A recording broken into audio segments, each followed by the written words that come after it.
¿Qué tal estáis, chavales? Estamos en un nuevo vídeo de FIFA 20 y sí, como estáis viendo, os traigo el SBC de Elite 8. Este SBC está dentro del de híbrido de países, ya sabéis que estoy subiendo todos a la vez. Tenéis abajo en la descripción los de híbrido de liga, lo de híbrido de países, híbrido de liga y país, que muchos fuisteis los que me estabais pidiendo que los hubiera actualizado. Este SBC no necesita lealtad. De hecho, va sobrado de lealtad, de química, así que bueno. Como sabéis, siempre que necesita lealtad, pues lo digo al principio de los vídeos, así que no pasa nada. Vale bastante barato, está por 7000 monedas. Luego abajo también tenéis los precios, el link y, bueno, aquí no os hace falta, pero tengo un vídeo también abajo de la lealtad.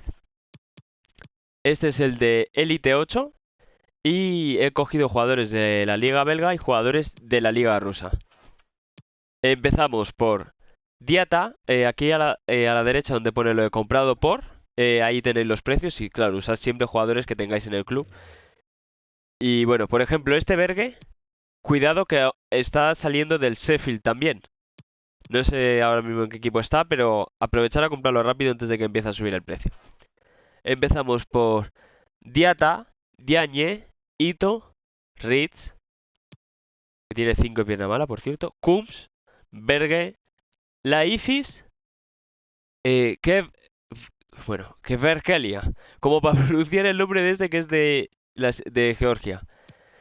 Basin, Lukumi y Akinfev. Esto es por 7000 y nos dan un sobre de 45.000 que voy a canjear aquí con vosotros. Para que veáis que sale rentable.